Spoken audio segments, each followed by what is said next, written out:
episode, we're graced with the presence of Mangiza Phiri. Mangiza is both my friend and my former boss. Mangiza is a proven and seasoned business leader and executive with 19 years worth of work experience collectively, and 10 of those years have been spent in leadership roles. It's a consistent career that has been spent building teams, maintaining high-performing teams, managing P&Ls, building and leading commercial strategies. And like I mentioned before, I've had the pleasure of serving under Mangiza in one of the many jobs that I've had. We've since become good friends, and he's one of the members of my personal council. He's someone I go to a lot for advice about how to move in like the corporate space and even just generally in life. And I think it's because we both share a love of like personal growth and development. So excited to chat with you today, Mangiza. Welcome to the Talent Whisperer podcast. Thank you so much, Chipo. So good to see you. I think we last met in December, and we are almost through the first quarter of 2023. So great to be here. I'm looking forward to our conversation. Yeah, me too. And also like someone who speaks in quarters. Like this is someone who speaks in Q1, Q2. Exactly. You know that is sales space. So they expect it's numbers. So we like to start by going back to the beginning, trying to understand Mangiza as a kid. So when you go back to your childhood, what were you like as a kid? You know, what were you constantly praised for? You know, what were you like? Oh, this is Mangiza is good at this. What did they praise you for? And also, what did you get in trouble for when you were a kid?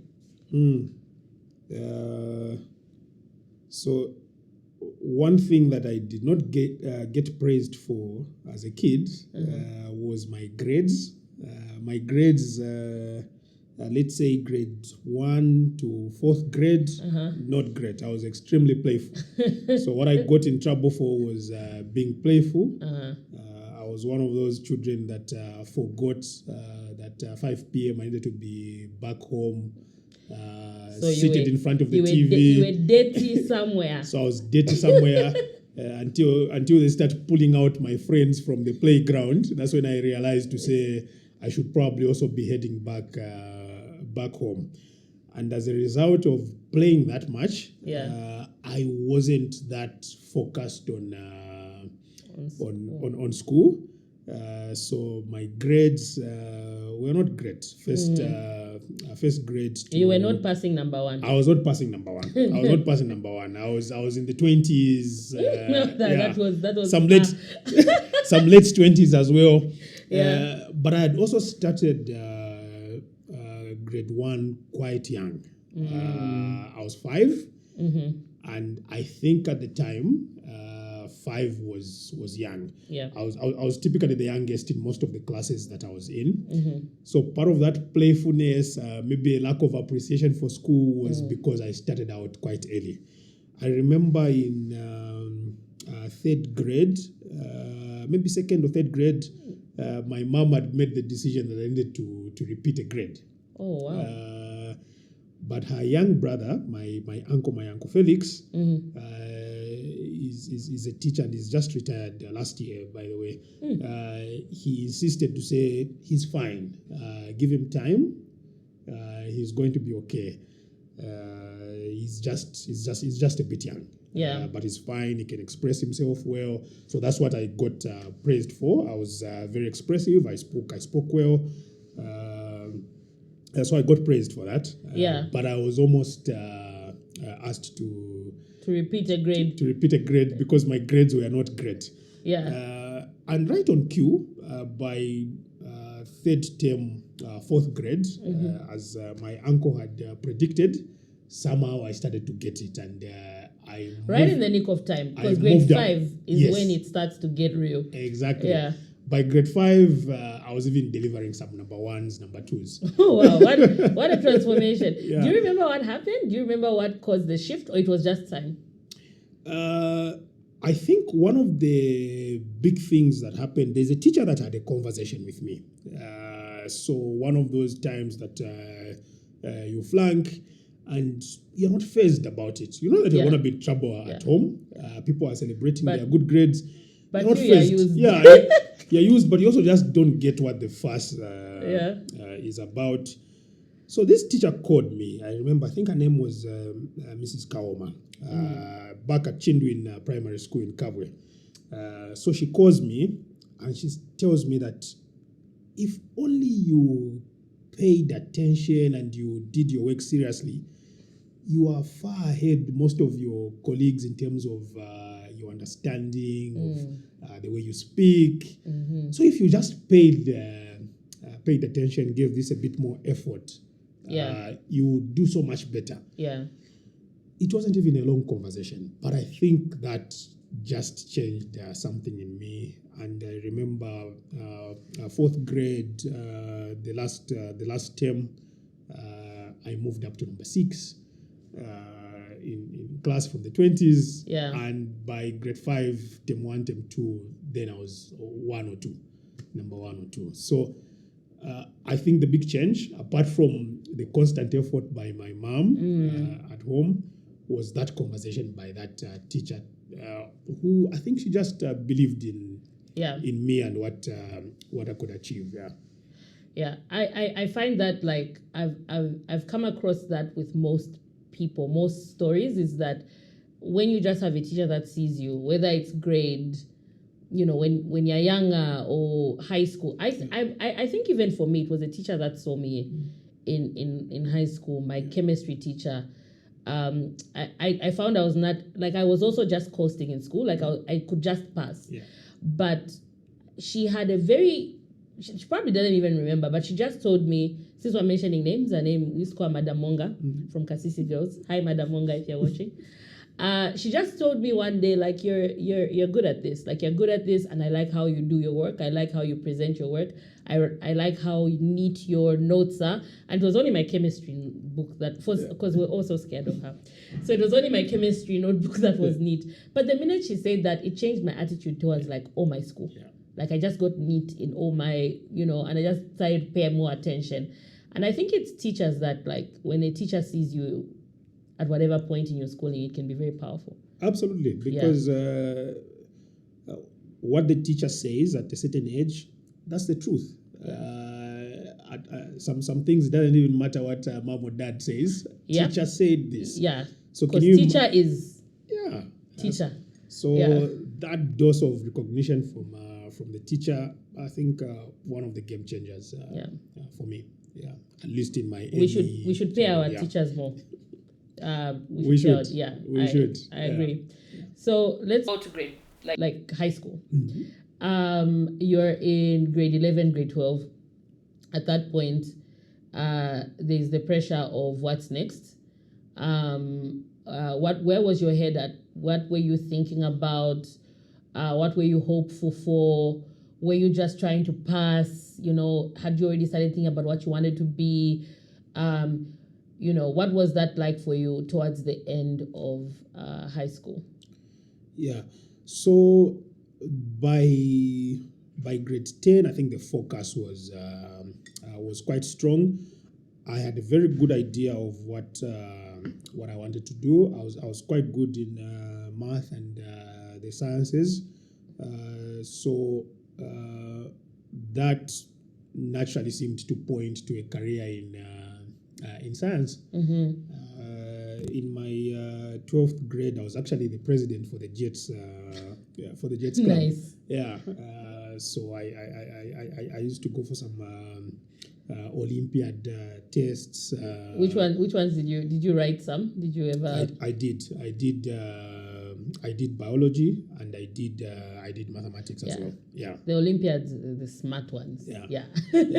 So I thought that naturally pointed me to a career in science, but I had my auntie Clementina.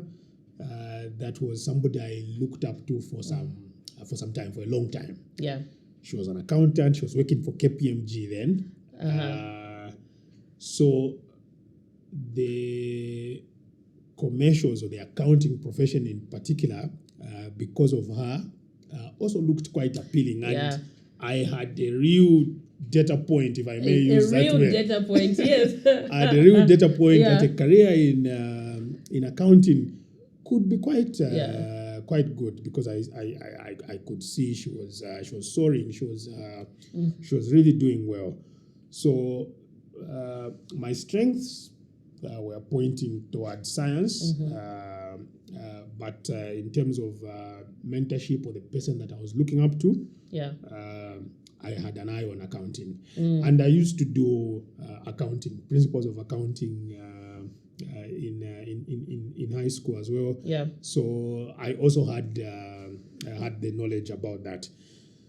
So getting out of high school, I still had eyes on both the sciences and accounting. And accounting, and the final decision I would say was only made when the acceptance letters started rolling in, and it was time to make a call. That was the only time that the decision was made. But I was moving with all options, and I would say 3 options. So medicine, electrical engineering, and accounting. That was what was on my mind. So it was sciences and the numbers. Yeah. I was working for game stores at Mandayo. Game was there in 1999. We opened game stores. Oh, really? Shall I say we opened Mandayo? You opened Mandayo? Yes. Before Mandayo opened, I was at game stores. So Mandayo was one of the first. It was the first. It was the first shop at Mandayo. Not really the first shop. That was one of the first shops at Mandayo. Yeah. So when they were big deal. When it was being officially opened, we were there for the official opening. So that process of receiving the acceptance letters was happening whilst I was working. Nice. And for my age and level of responsibility, not making bad money. Okay. So there was also a school of thought from some of the people that I was working with there that you should probably just continue working and then incrementally do your studies. Your school on the side. Yes. So you could say there were 4 options now. Look at you. the three higher learning institutions, and just remaining and then doing school bit by bit. But I had 2 people that would have none of that. My auntie, and I was living in a house at the time. My auntie Clementina, she says, no, so that's the accountant. The accountant. You are stopping and you are going to university. Then I had a friend. Then I was with him in game. A gentleman called Mr. Isaac Mbala. He also said, no, you should stop. That route you are trying to take, that was me about 9 or 10 years ago. And I'm here working with you, making about the same money as you 10 years later. So you should absolutely stop and go to university. So those 2 people just convinced me that I should quit this job and go to school. And go to school. And then which school? So at the time that I had to make the decision, UNZA was closed. I think there had been some issues at UNZA. So UNZA was closed. And but was that your first option? No, by that time I had made up my mind that I was going to CBU, to the School of Business. By that time I had made up my mind. But the fact that UNZA was closed made the decision even easier. So I went into CBU in March 2000. I think UNZA was only opening maybe July or August of that year. So we started a bit earlier at CBU. But by that time I had made up my mind that I would get into the School of Business at CBU. Okay.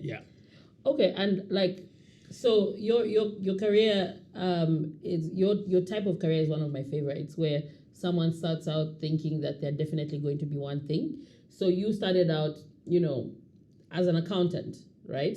You did accounting, you went and worked your first job doing accounting, and I think you did your ACCA. Am I right? So at that point you become a chartered accountant. Yeah. Yes. Interestingly, actually, first job was not even in accounting. So accounting is a 4-year program. At the end of year 3, you do your internship in accounting. I did mine at Grant Thornton. Then the president was the managing partner at Grant Thornton, by the way. Oh, they were just dropping that. Yes, Just letting us know. Absolutely, yeah. So I did my internship at Grant Thornton, 3-4 months program from December to about March the following year. By the end of that internship, I was convinced that the branch of accounting, because accounting is quite wide, the branch of accounting that I wanted to pursue was the finance aspect of it. Something like banking or investment analysis. So that is what I had in the back of my head. By the time I was getting into my 4th year or getting out of university, that's what I thought would be the career that I would enjoy, because those are the subjects that I enjoyed in my 4th and my 3rd year. I enjoyed those better than the pure accounting or audit modules. The bean counting. Exactly. Yeah. Then we also had a course in strategy in 4th year. Absolutely loved that, and I thought at some point I should do strategy. So at that point you're already diverting. I was. Yeah. Fourth, it probably started in 4th year, where your interest started lying in finance and not necessarily like pure accounting. Absolutely. Yeah. But in my mind, I had to be practical. Yeah. It was, what is the first job offer that comes? We take it because there will be bills to pay. Of course. Yeah. So the first job offer that came was actually in accounting. It was a management trainee program at KCM. But before I could go, another offer came through. I love how your offers come in multiples. You just always get offers at once. Yeah.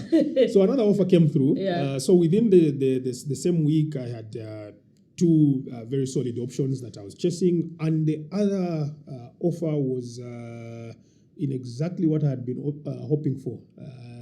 It was to work for a development finance institution called NOSAD. As a project assistant, their graduate trainee version then. And my work really was to look at somebody brings an investment file. Yeah.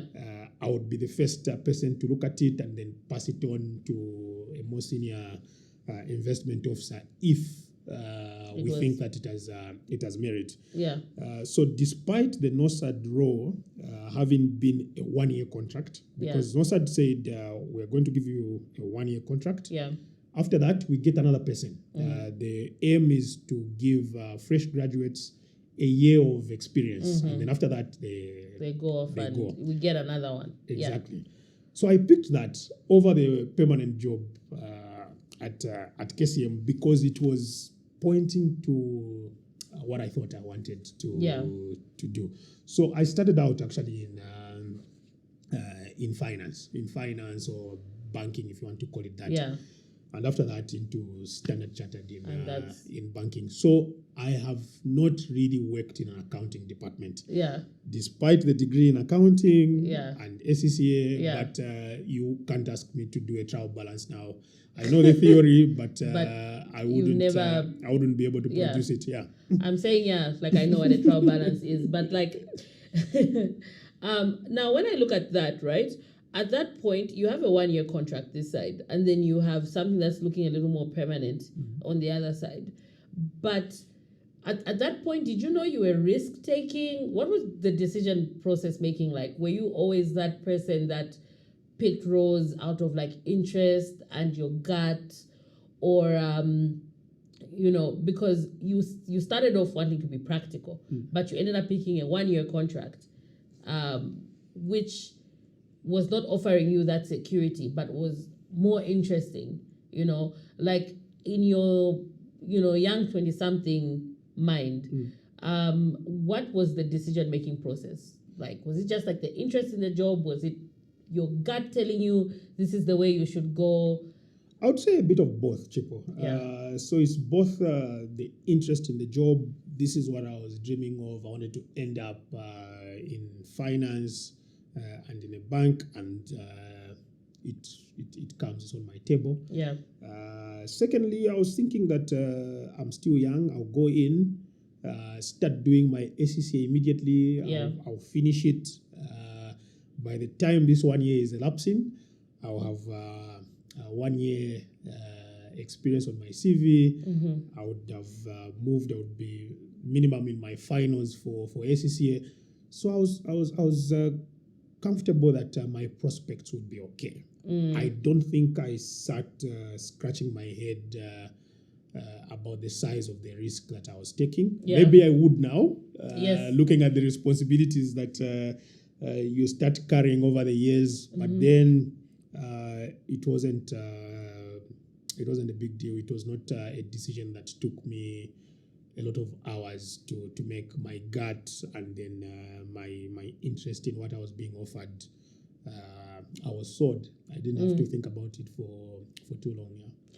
Yeah, you've had quite, like, you've had what most people would consider a good career, right? Because right now you're a regional director, in multiple countries. You oversee multiple countries' operations, right? And that was the beginning. That was the start.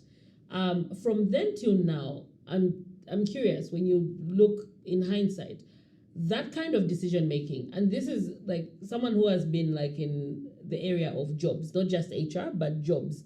I've seen the decision making process that a lot of people go through, and I found that like not a lot of people make decisions out of that feeling of gut, that feeling of interest. I find that a lot of people have been wired to make decisions out of necessity, out of practicalness, like, oh, this is practical, this is the job, this is the salary, this is the stability, something that's also big in Zambia, and I imagine a lot of, even anywhere worldwide, is also the stability of the institution, right?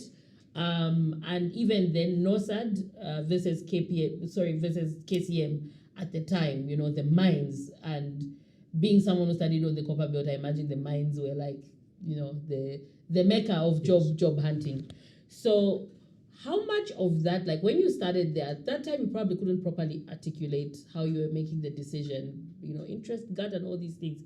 How much of that has changed in your decision-making process for when you move from job to job? Do you still make decisions out of, like, yes, of course, there's a bit of responsibility, but how much does your gut play and your interests play in the type of jobs that you've taken over the last, 18 years of your career? Yeah.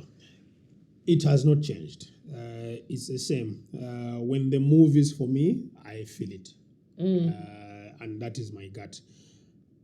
And that is not only in jobs, in many other things. I will feel it. Not very easy to explain, but I'll just be very peaceful about the decision, regardless of the noise around me.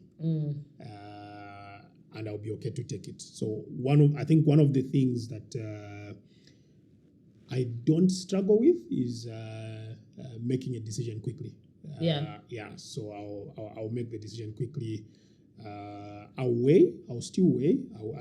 I process quite a bit in my mind. My mind is always busy. I'll process, I'll weigh what the risks are, and I'll take the decision. So even when I look at the risks, one thing is also, I'm always quite upbeat about my prospects, about what's going to happen next year, what will happen 3 years from now. When you say upbeat, is it optimistic? Optimistic and positive. Okay. I have a very positive outlook of myself and what I can do, and I think it comes from this hunger of always looking to improve, to grow. So even when I take a decision now and there are some risks that I have noted down, but I'm comfortable with the upside, I'll take the decision because I know that in 2 years I will improve my skill set, I will grow my abilities, and something else will come up, or even in this same organization, I will be able to grow into something else. Yeah. Yeah, I like that you've come to take that like gut feeling to apply to everything else, just not jobs.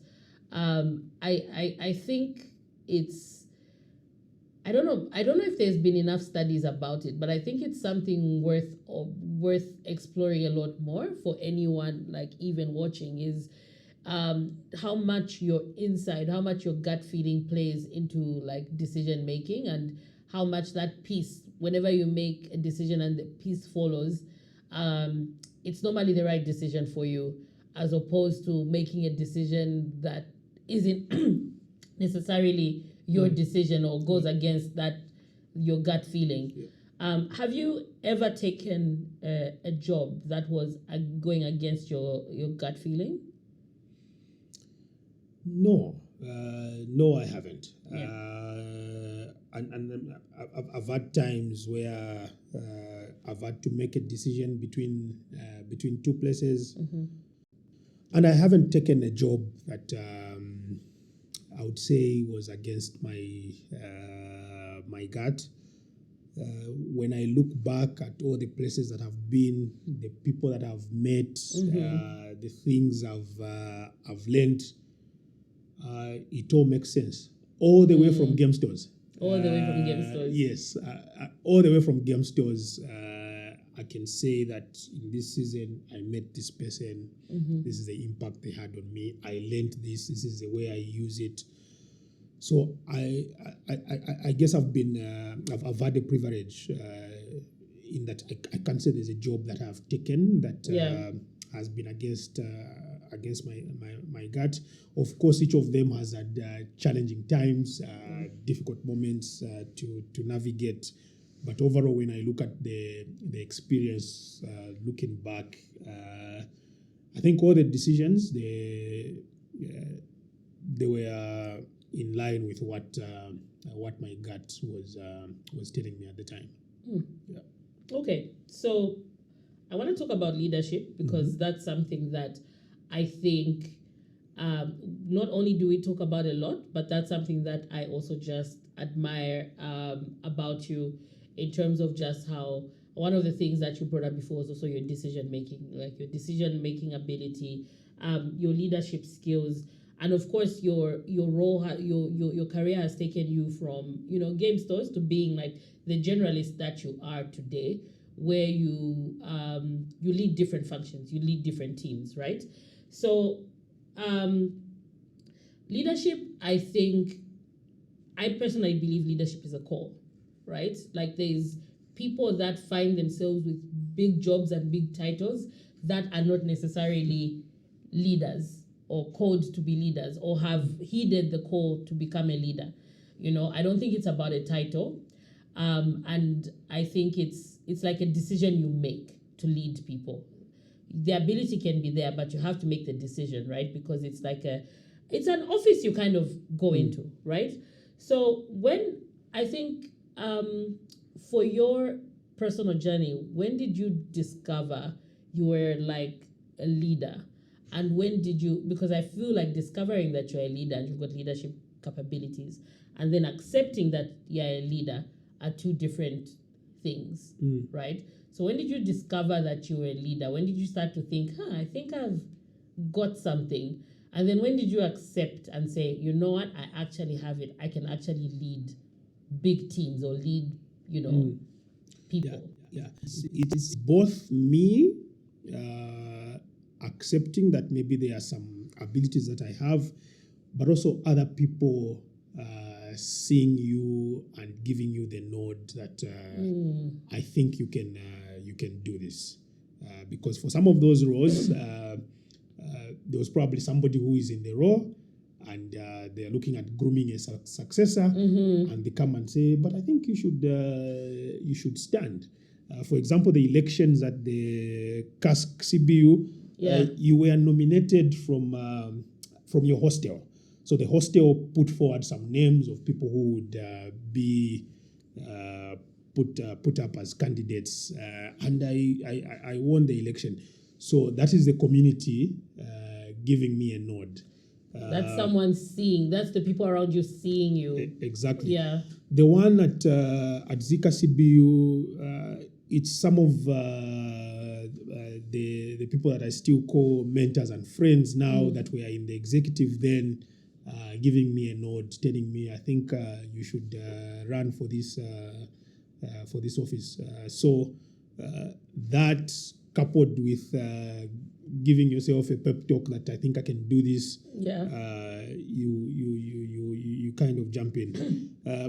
But years later, when I started to take leadership roles at work, even before that, the interest was sparked during my MBA at Stellenbosch University. So Stellenbosch has a very unique structure. I'm not sure whether it's still running now. It's been some years since I completed that course. But from day one of the 2.5 year coursework, you were in a personal leadership journey course. It's a course that runs the duration of the entire coursework. So the other courses, mathematics, accounting, they come in and they drop off. Other programs are introduced. But the leadership program, you are running it for 2.5 years. That stays constant. Yeah. That 2.5 years, we were asked to maintain a personal leadership development journal, talking about a lot of things that you're going through at the time, what they mean for your leadership. It started with personal leadership, organizational leadership, societal leadership. Absolutely amazing. I really enjoyed that journey. Yeah. And I think that is what really sparked me really taking an interest and trying to start developing myself further. Starting to look for literature to read, taking small courses here and there. So that really made quite a big difference for me. And then of course the number of mentors and very good managers that I've had in my career. Several times I've been given a nod to take a position, even when I was not feeling very confident. There are people that were always there to help me, to pull me up, and that has grown me. Yeah. So that's a big part of it. The people Absolutely. giving you the platform, the nod, the mentorship. So the ability can be there, but it sounds like there were a lot of other factors. Absolutely. A lot of other people. I've had in my career some great managers. I still look up to most of them. I'm still in contact with them. They just give me some confidence that I might not have had then. Sometimes you believe. I believe in myself. I believe I can do it. But other times there are people that at other times actually they've taken a gamble on me. They've taken a gamble. Maybe others thought that it was not yet time, but somebody took a gamble and they were ready to hold my hand. So the people around, the support structure, learning to ask for help. Because one of the things that I also do is that each time I take a new challenge, I will seek help. It might be mentorship, but coaching especially. I will seek help. So that is, I really believe in that. If the sportsmen have a coach 24/7 to help them navigate, I think even in our careers we need that. to help us navigate. You can probably figure it out yourself over time.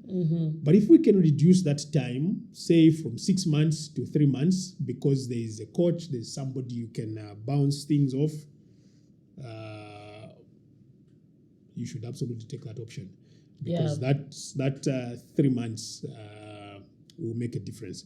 So I think from 2016, most of the changes I've made in leadership, I always put my hand up and say, I would like to take some coaching. For some of them, I'll take some mentorship, or I'll seek help of somebody more experienced, or somebody who knows the ropes, and that has really helped me. I've had a coach. I just didn't think of it as in sporting analogy, of course, but I've also had a coach for the last so many years.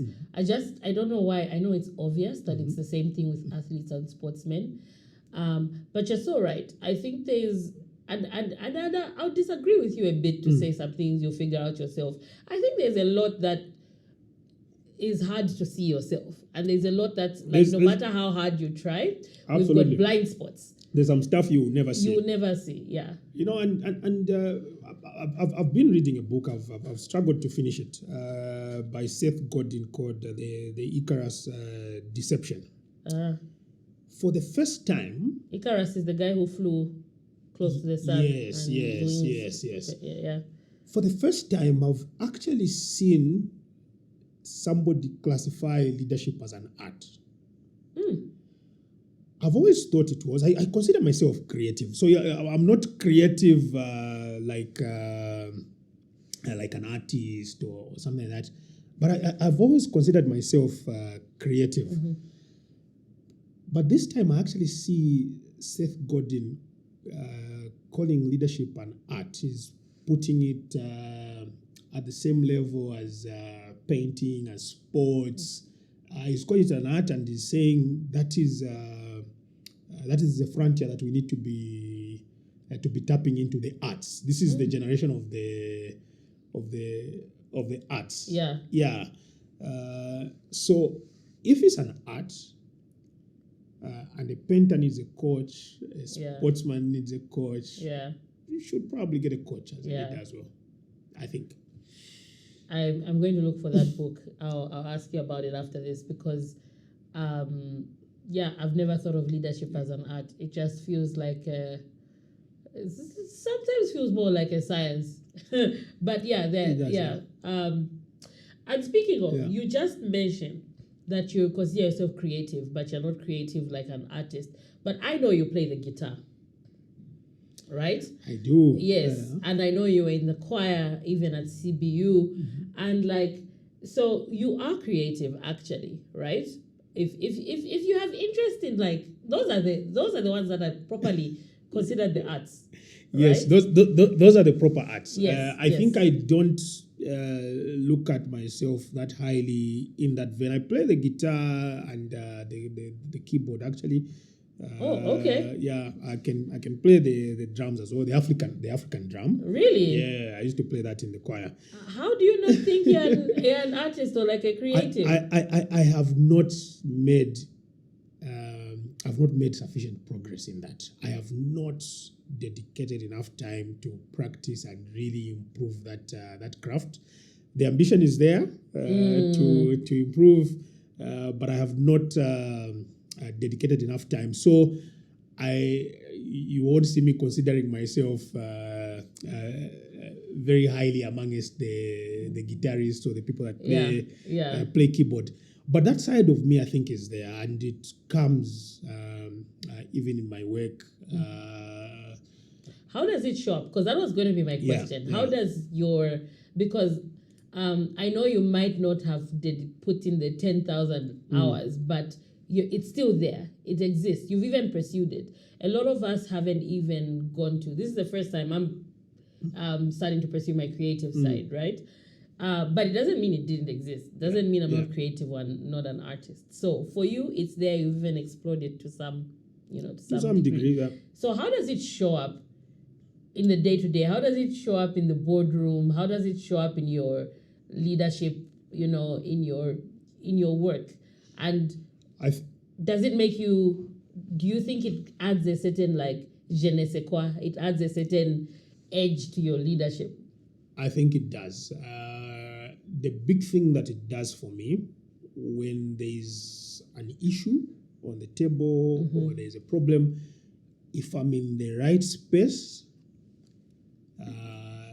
I will generate ideas about how else we can do things. I'll be very comfortable to throw ideas out about how we can pursue things, how we can do that. And I think that is that side of me, because the academic side of me is very numbers oriented, Excel, show me the cost benefit, but there's that side which gives me quite good balance. I would say. There's that part of me which will say, but why don't we try this? Why don't we try this? I'm okay to put ideas, and it's in a lot of things, even some things that I'm not an expert in. I have worked with people that are experts in operations, in engineering, in marketing, in sales. And I'm kind of the generalist. I've touched different things, but I think in most of those spheres, I am able to put up a good suggestion, a good creative idea that we can look at and explore. And when the experts jump on it, they put meat to it. Sometimes I sit back and say, okay. I know something. I know some things. Yeah. Do you think that's very interesting? Do you think that's because learning an instrument or being creative makes you a little more comfortable with options and with failure, with trying? What is that? It sounds like you're comfortable. When you say you're comfortable throwing around ideas, it's not everyone, especially the linear thinkers and there's the right and the wrong answer. But you have a lot of colors and grays. Do you think that's because learning instruments or just being creative just allows you to explore? And I haven't explored my creative side in full, because one of the other things that I do is I write. I can write very short stories. I haven't given them to a lot of people to read, but there are a few people that I feel like okay, I have something else to push you about after this. Yeah, so I write as well. That's so interesting. Yeah, so I think there are different parts of creative, I would say, in me, which I've done myself a disservice by not pursuing anything really to the end and seeing where it can get to. But I'm not sad about that, because I think that shows up in my leadership and in my work, and it's contributed immensely to where I am. So I think that creative side of me helps me strike a balance between the linear thinking, which I would have otherwise had looking at what my training has been in. With someone who's who can probably thrive in different environments, because I think even if you pursued your creative side, you'd probably be successful in that too. What do you think? What are the things that you believe you're good at? What do you think your gifts or your talents are? So leadership is a journey, by the way. But I think that one of the things that really works for me is I am able to create good teams that a number of times I've gone and achieved quite some decent results. Yeah. I think that is that is something that works for me, and yeah, I'll get into a place. I'll learn the different people, how to get the best out of different different individuals, and at times it will even be those that are not my direct report, but they're part of the wider team. So I think that really helps me. That's one of them. Yeah. So your ability. So before you can build a team, you've got an ability to see what people can do and bring it out of them. Yes, and sometimes it involves seeing that some people can't do it. Very important. Yes. Yeah. And the difficult thing is that you never have it's not an objective. It's not a very objective decision. You don't have all the data or the nuts and bolts to make the decision, but the decision needs to be made. Yeah. And that, coupled with the fact that I think I have a decent processing capacity in terms of processing decisions. I'll analyze a lot of things in my head, weigh the pros and cons. So that analytical bit, being able to make decisions quickly, and then making teams. So I would say those are some of the big things that I really lean into to help me deliver. Yeah, I can attest to that as someone who's worked under you. Your decision-making ability is definitely something that I picked up and still like strive to become better at, like that kind of like analyzing. But also it's true that you can see things, like you can see the people that can do certain things. You're able to repurpose, but also seeing the people that are not necessarily placed right. And sometimes it's the tough decision of having those people leave an organization. But that's still repurposing them, because I think if someone is in a role and they're not, for lack of a better term, performing to the standard that the organization requires, I think, managing people out is also an opportunity for them to find themselves in a role where they'll thrive. So I still see it as repurposing. Maybe that's the HR in me packaging it. It is. It's releasing the person to go to an environment where they can probably thrive better. So that is the most difficult part of leadership. Yeah. You never get used to that, having to let go of people. Yeah. You never get used to that. But for various reasons, it has to be done. And it is releasing them to probably go and thrive and do better in another environment, because maybe we are misaligned in this particular place. Yeah. So it's something that you never get used to. Not pleasurable, but it's absolutely important for the organization and for the individual themselves. It's not good to drag them along. Yeah.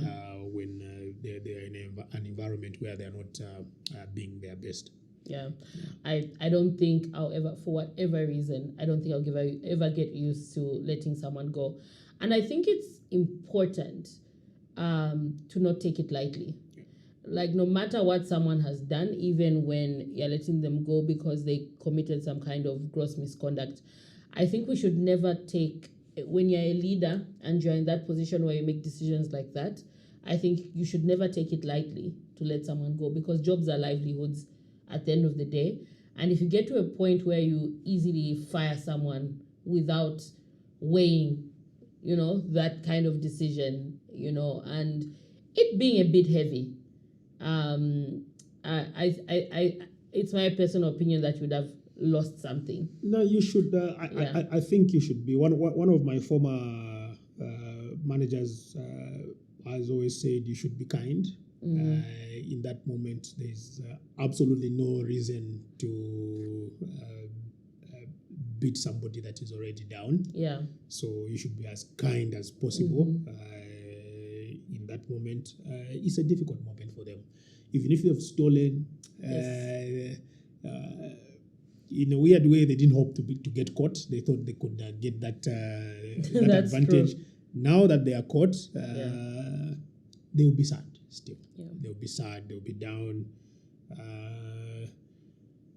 It's not the moment to beat them down. Yeah. Yes, they've probably already done that themselves. That's true. So yes, I agree with you.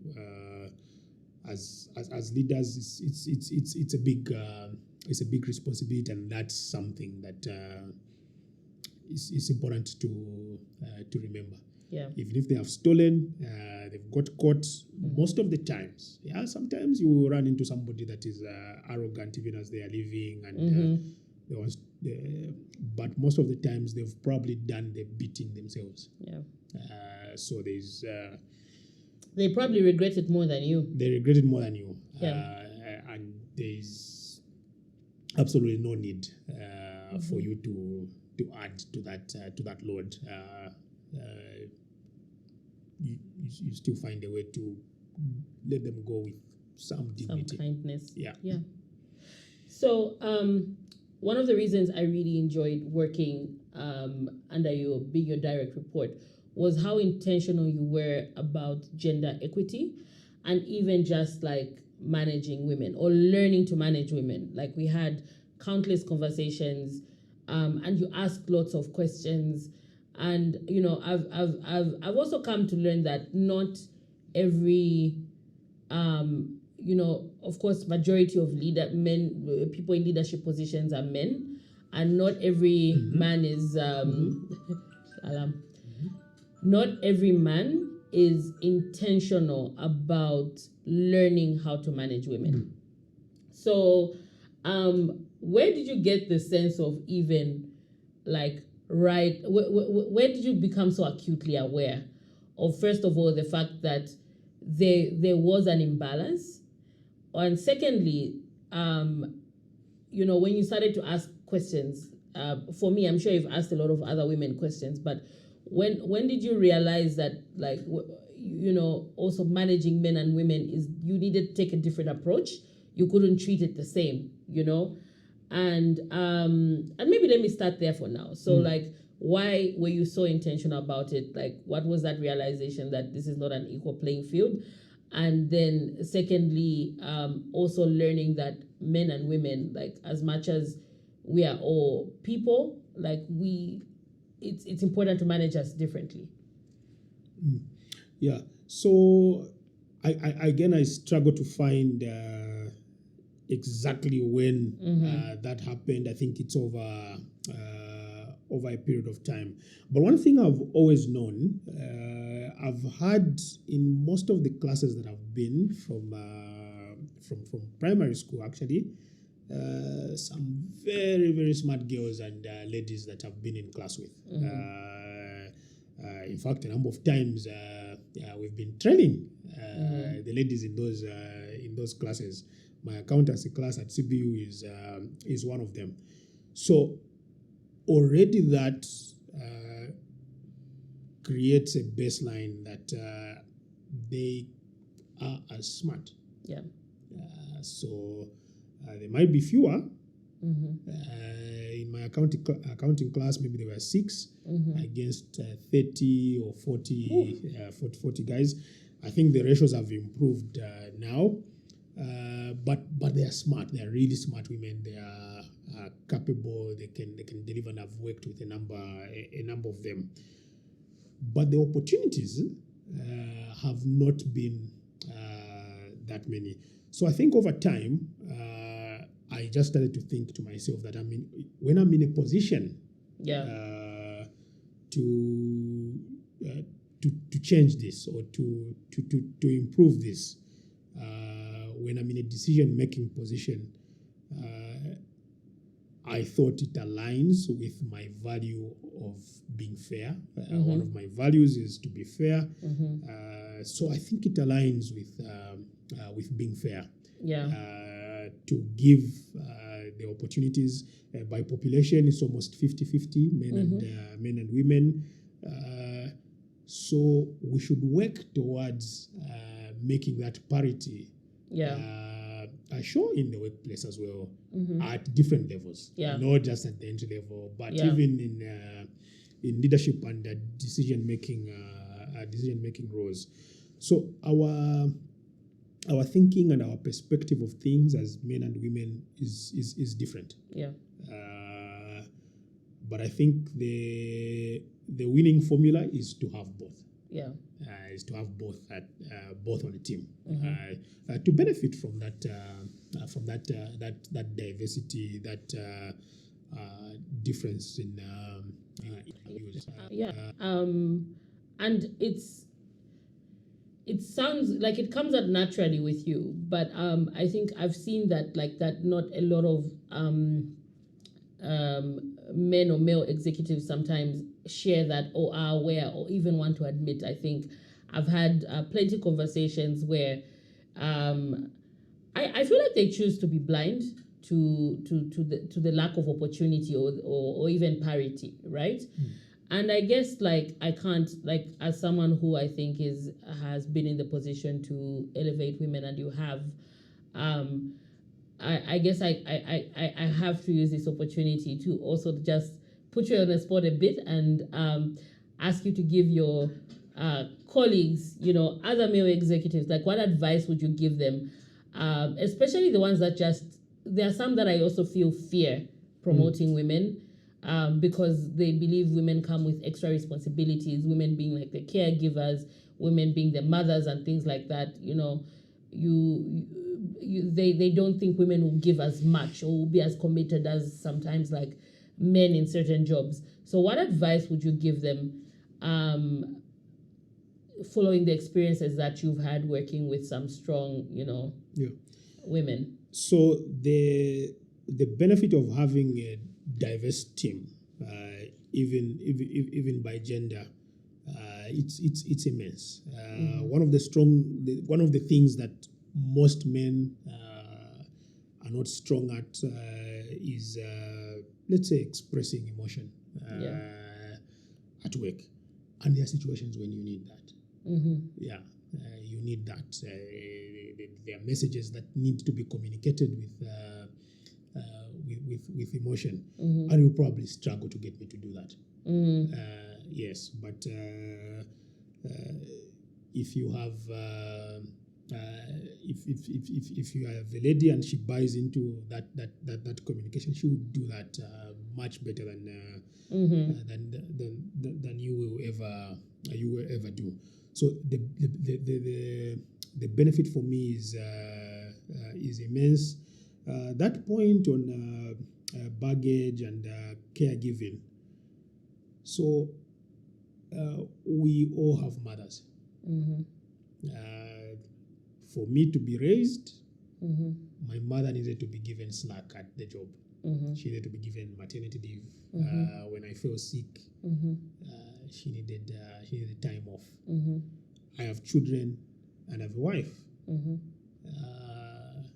So if my son is sick, I expect that my wife's boss will understand if she asks for time off to take the child to the office. So if I'm in the office working with other mothers, I should extend that courtesy, which was given to my mother, which is given to my wife. Because if I'm not, then I'm just looking at one side of the coin, just my side of the coin. So, and I've picked this in one of my favorite books of 2021. I think My Life in Full by Indra Nui. That's a good book. That was also one of my favorite books. So she's touched on this quite a bit. That aspect of bringing life, of bringing children, which I think is what is then wrongly seen as extra baggage It's for crazy. women. Yeah. But that is the responsibility. If there are no more children coming into this world, Yeah. then at some point the whole place is going to expire. Yeah. So as leaders, it's our responsibility, all of us, to Yeah. actually support that cause. Yeah. It takes some extra effort and foresight then to plan workforce, make sure that your succession works.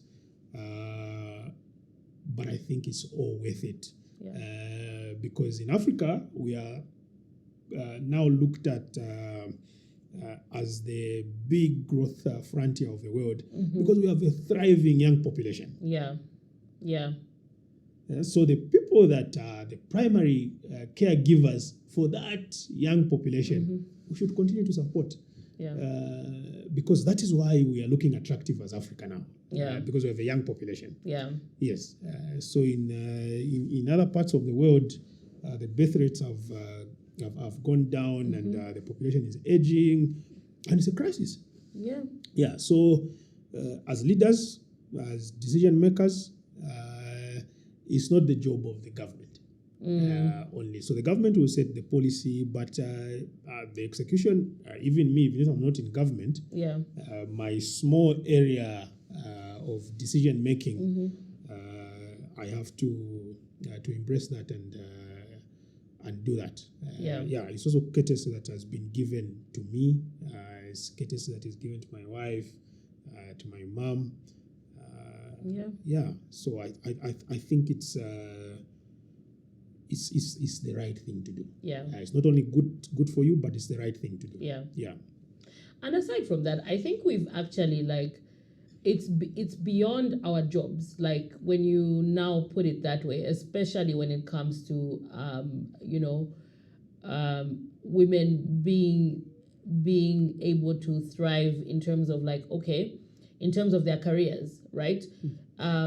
They get these pauses. I'll put in quote unquote pauses, because you're going to give life, and I think when we make that about the job, we make it so small, we make it minute, when, like you said, it's like it's way bigger than all of us. It's about the human race. It's about continuity, and for you to make it about 4 months or like, a sick child is very small thinking. It's extremely small thinking. It's huge. It's about the continent. Yeah. It's not even a Zambia thing. Yeah. People are talking about Africa as the growth frontier because there's a thriving young population. Yeah. Where do you think that population is coming from? So if you can contribute something to that, please do. You need to have some foresight in planning your workforce, planning your succession.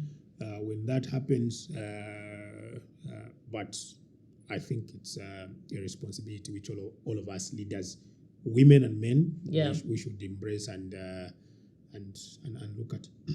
Yeah, I feel like you and I's conversations always go down this tangent of, like, leadership, workplaces, culture, and I was expecting it to go this route anyway, so I'm not very surprised. But, like, let me get back to this. So you've had what a lot of people would consider a successful career. I consider it a successful career because you're not yet, you're still growing, and you have quite a fairly I guess large, or you've got quite a, I don't want to say big job, it sounds very Zambian, but a big job, but like yeah, just that, right? And when you look back on the journey of life, when you look back at how you grew up, your hardships, everything that's getting you to this point, and you and I have had conversations about spirituality and places when your spirituality was strong, places when you've struggled, times that you've struggled. But how much of your success do you feel is attuned to, like, a certain higher power or a level of spirituality, or even just your reliance on that? Huge reliance on that, Chipo. A lot of things that I have, a lot of things that I've achieved, I can't help to think that is grace. I know a lot of people that work harder than me. I know a lot of people that are smarter. But there are a lot of times that I sit back and think that I have been given this privilege, this platform has been given to me. Why? Yes, and it's God.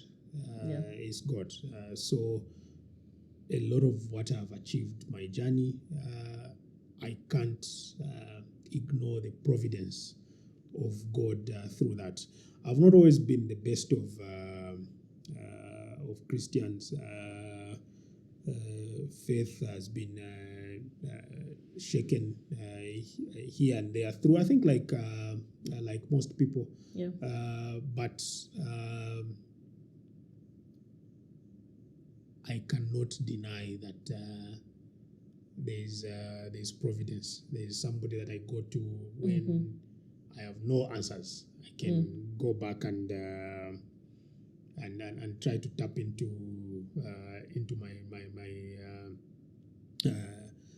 my spiritual self. I have some views on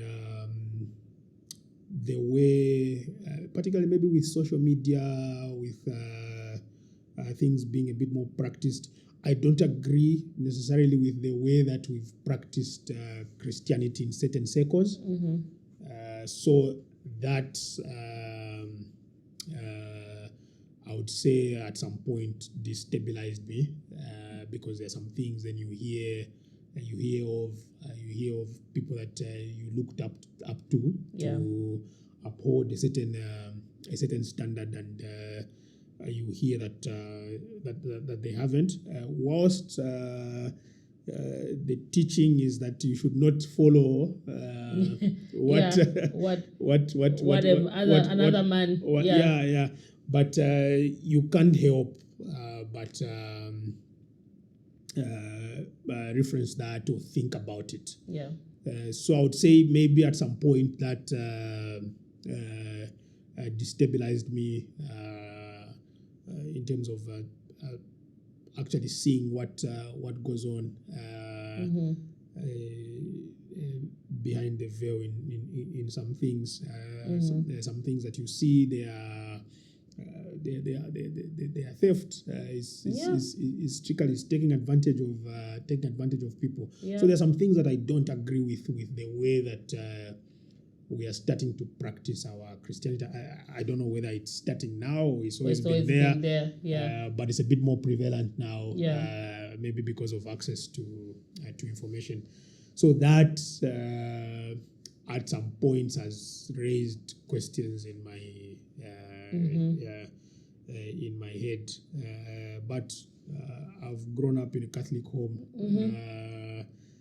I think at some point, whilst at CBU, my former chaplain thought that I should go to the seminary, but that idea died quite quickly. Okay, we won't get into that. But no, thanks for that, and I agree with you. I think religion, I won't even say Christianity, I just feel like religion run by humans tends to be flawed, and if you don't focus on that personal relationship, it can be shaken, because can get in trouble. Because it comes down to leadership being a responsibility. If you're going to lead especially in faith circles, the responsibility is even higher. It's even higher. It's huge, because you will risk people's faith because of how much they look up to those offices. Absolutely. So I know you're a big reader. You and me exchange books, and I think I was always a big fictional reader, but you kind of revived that non-fiction reading for me, which I really appreciative of. I just want to know, like, what 3 books have you read that have had the most impact on your life? That's always a difficult question for me to answer. So that list changes. It depends on what I'm trying to solve for at the time, what I'm going through. Yes, but I'll give it a shot. So the one I just mentioned, My Life in Full by Indra Nooyi, Yeah. A little girl that grew up in India, all the way to becoming CEO of Pepsi. I love that book so much. Yeah. So that is just an amazing story. Yeah. So I love that. I have a bias towards autobiographies, by the way, biographies and autobiographies, because then you can relate to the to the story. Yeah. So that I think is a model career, how a career should go, and the dedication and the work that these people put in to get there. Absolutely amazing. I always find that inspirational. I think my favorite part about that book was just like her humanness, her consistency. Yeah. Love her. Yeah. So I would say that is one of them. The other most recent one that I've read is something called Betting on a Ducky by Mteto Nyati. He was CEO for MTN in South Africa, Microsoft in South Africa. Amazing. This is an African story. A guy from the village, all the way to be CEO for Microsoft. When you said ducky, it's like ducky skin. Ah, yes. Okay. Yes. Betting on a ducky. So I read that quite recently. I think November last year or so. I really enjoyed. Okay, I'm gonna look for that. Yeah, I enjoyed that book. So amazing. My go-to book when I start to feel out of shape on some things. Can I guess? Go ahead. Colin Powell's. General Colin Powell. Yeah. Yeah. So that is one of them. Yeah. But the other one is more a personal development book, just to remind me of some things. High Performance Habits by Brendan Beshak. Yeah. Yes. You recommended that. So I keep going back to that one. But there are a number of books. So maybe I should give a list of 10 that you can pick from. You can pick from, But there are a number of them that it depends on the season and what I'm going through at the time. I think I've read everything except the Mteto book. I'm gonna look for that. But you got me onto General Colin Powell. That was a biography I would have never read, because military man, like, what do I? But that book has like some stellar leadership principles. Absolutely. And he became one of my favorite leaders after I read that book, because you recommended it. Yeah. I have an affinity towards military things, maybe because I grew up in a military home. My father was in the army, so that interest was always there. But I also consider myself somebody very interested in strategy. I practice strategy all the time. Yeah. And strategy comes from the military. Yeah. Yeah. So I just like the way the military operates. One quote from that book by Colin Powell is, he says, if we are going to need a brigadier general in 10 years in the army, we need to start making one now. I remember that. Yes. Yeah. So unlike us in the corporate world, who can import talent from other industries and all, in the military they grow their talent. So absolutely amazing. But that would be a whole show. That would be a whole show. That's another story for another day. But that's I was about to start talking about growing talent, but let's leave that. Yeah. Okay, so gosh, this has been like an amazing conversation. I always just really enjoy talking to you, because I always learn so much. And I think your career, like I said, is, I think your career is one of like a model career, and I can't wait to see what else you're going to do. And I think that ties into my last question. Then we'll start to wrap up. What are you still yet to do? What do you still dream about? What are you still yet to do, and when do you rest? I think there's a lot of scope ahead of me. Yeah. I think there's still so much that I can do, so much that I can achieve in my work career. There's so much scope. size of the role, size of the organization, size of the P&L that I manage, size of the team. There are a lot of different metrics that Size you of the can country? throw. No? Maybe not country. Yeah. I think there's a lot of scope. There's a lot of things that I can grow into. I just need to continue sharpening the saw. So I think there's a lot. I also haven't figured out that entrepreneurial venture that I'm going to bet to bet my life on. So that is an area that I haven't figured out yet. Yeah. That is something that I'm actively. But do you have an entrepreneurial journey or an entrepreneurial exploit somewhere in your future? I think so. Yeah, I think so. I haven't figured it out yet. Okay. Yeah. So that is that is something to do.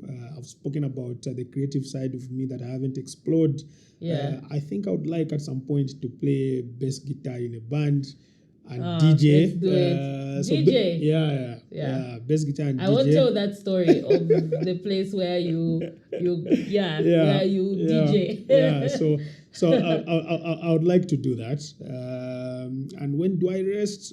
If Morgan Freeman is still making movies, me at 42, why am I talking about rest? Listen, if Morgan Freeman, if God is still making movies with his white beard, like, and Joe Biden is president at almost 80. Gosh. So I'm trying to. I think we retire too early sometimes. So I think that rest, we need to prioritize it every day and every week. Amen. I don't think that we need to say that at 50 or at 60, then I'll just be the uncle that's lounging around waiting for one of my nephews to call me to go and represent him at talks. At talks. Yeah. No, I think one way or the other we need to continue working, and I think that is what will keep us young and vibrant. Yeah. So I see a lot of people working. So no, I'm not. You're not thinking about. So resting is now. Resting is incorporated in daily life. Resting is in daily life. Retirement. We'll see. Yeah. We'll see. Okay. Yeah. Cool. So we're ending every podcast with 3 questions for me. I feel like this.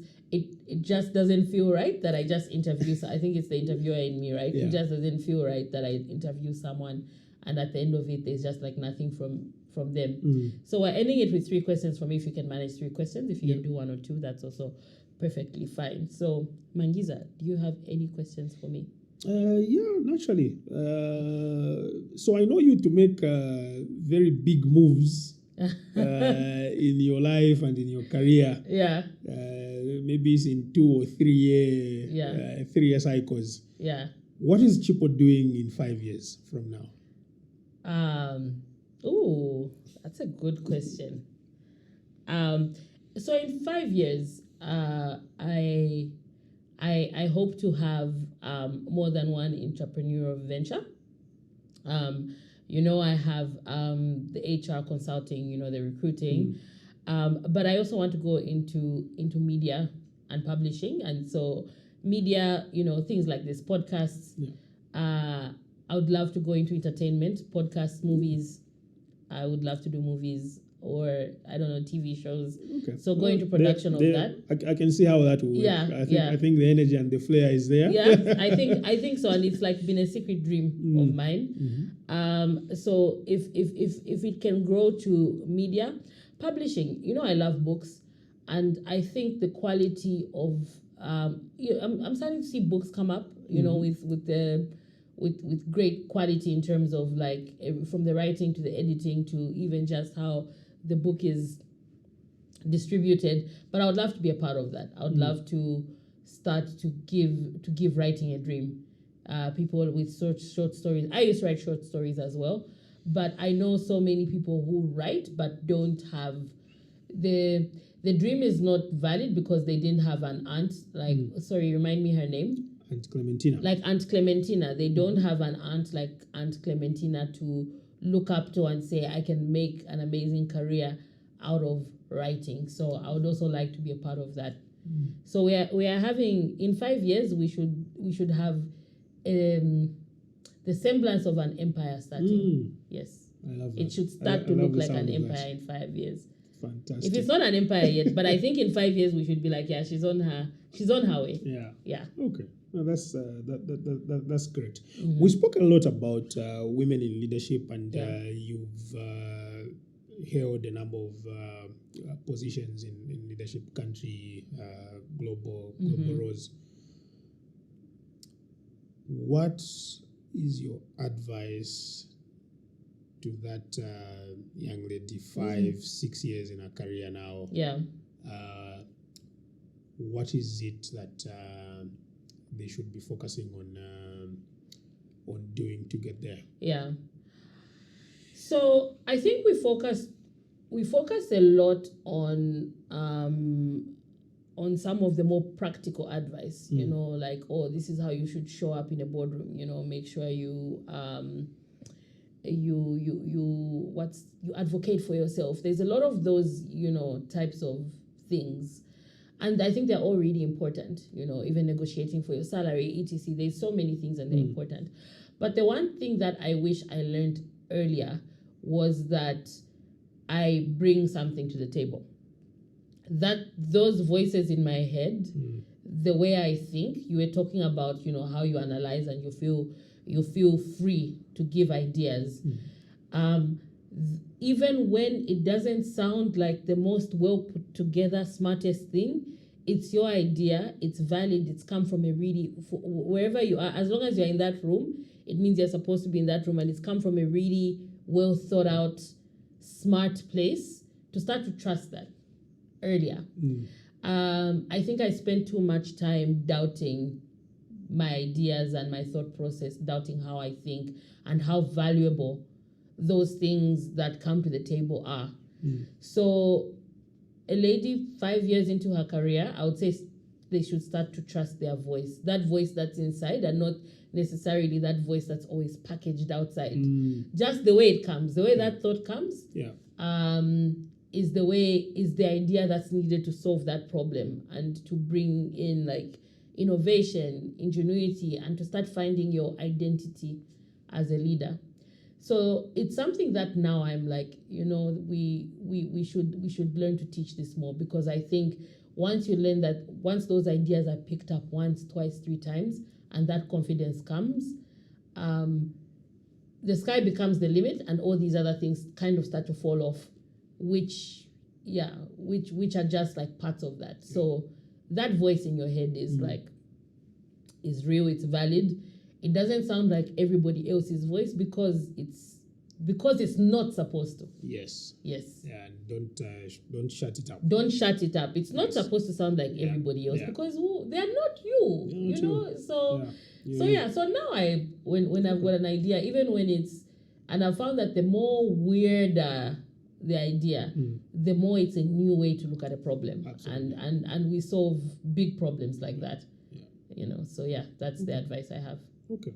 I have one last one, which I didn't answer, but is there a politician in Chipo leading the country at some point? Leading the country, I don't know. Is there a politician? I'm scared to answer that question for myself. I think when I answer it, I'll care too much. And maybe I'm now answering my own question with my last one. I struggle to see a politician in Chipo because I don't think Auntie Clementina exists yet. I haven't seen a model politician for me who looks like me, who sounds like me, who thinks like me yet.